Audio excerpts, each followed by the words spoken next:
안녕하십니까. 4월 15일 4.15 총선도 이제 끝났습니다. 우리가 이런 선거를 치를 때마다 대의민주주의에서는 선거가 이 꽃이라 했었는데, 이 항상 보면은 총선이나 대선이나 이런 큰 선거를 치르고 나면은 말하면 우리에게 이 국민들이 주는 큰 교훈이 있습니다. 우리가 이런 교훈들을 항상 잘 되새겨서 이런 승리한 당이나 또 혹은 패배한 당이나 그런 것들을 우리가 지혜로 잘 받아들일 때 앞으로 일어나는 여러 가지 상황에 잘 대처할 수 있고, 또 어떤 미래에 또 이런 총선이나 대선이 있을 때에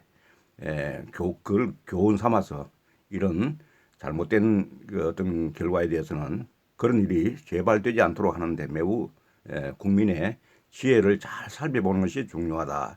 이렇게 생각해 봅니다. 그래서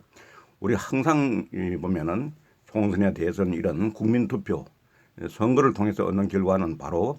우리 한마디로 이야기하면 민심은 천심이다, 이렇게 이해하면 누구도 그걸 왜곡할 수 없고 누구도 그것을 말하면 표명할 수 없다 하는 점에서는 국민의 한 표 한 표가 참으로 이게 바로 민심이 천심을 나타내는 결과치로 드러났다. 그리고 이번엔 코로나로 우리나라가 세계적으로 이렇게 어려운 상황에도 유일하게 이렇게 총선을 치르는 그런 모범 국가가 될 수 있었다고 하는 것, 이런 것들이 해외의 여러 이 언론에서 아주 칭찬을 하고 있는 그런 일입니다. 더더구나 이 4.15 총선에서는 이 투표율이 66.2%라고 하는 아주 놀라운, 지금까지 경험해 보지 못했던 그런 어떤 투표율을 나타내고, 이렇게 또 투표를 통해서 아주 질서정연하게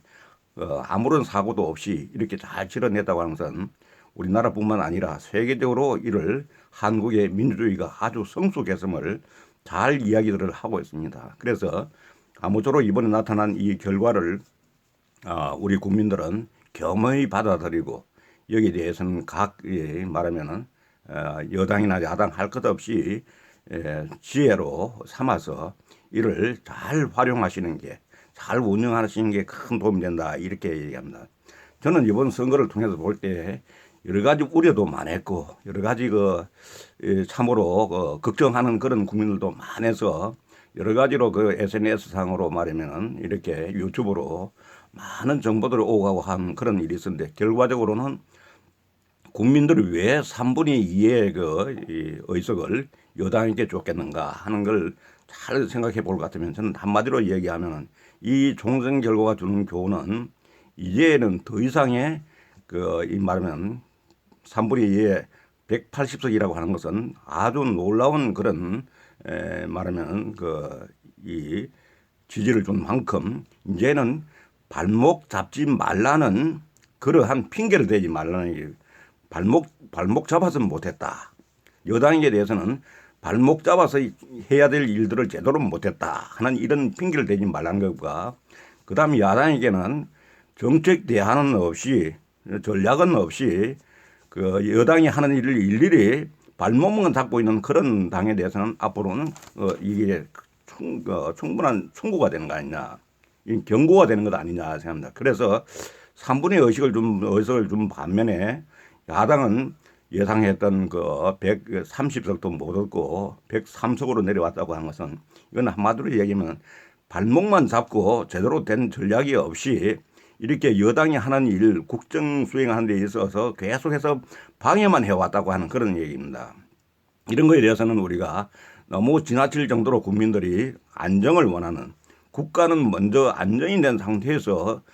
개혁도 필요하고 혁신도 필요하고 여러 가지 필요한 거지, 국가 전체가 안정되지 않은 상태에서는 아무것도 원하지 않는다는 건 국민의 준엄한 목소리가 아닌가, 이런 생각을 해봅니다. 그래서 앞으로는 우리 정치사에서 세계적으로 우리나라 선진국임에도 불구하고 정치는 후진국이다, 삼류다, 이렇게 얘기하는 발목 잡는 이런 일들은 앞으로 없어야 되겠다, 그런 생각이 들고, 또 한편으로는 여당은 3분의 2의 의석을 준 만큼 앞으로 2년 뒤에 대선이 있습니다. 이제는 발목도 잡지 않고 발목 잡았다고 핑계도 대지 못하는 그런 상황에서는 앞으로 여당이 말하면 국정을 운영할 때 어떻게 그냥 독주만 하면 되는 거냐, 이건 아니다 생각됩니다. 국민이 3분의 2의 의석을 주는 경우에 준 그 의미는 혼자서 이렇게 발목 잡는 것도 다 뿌리치고 개헌만 제외하고 나머지는 다 여당이 원한 대로 다 할 수 있게끔 허락한 그 이면에는 앞으로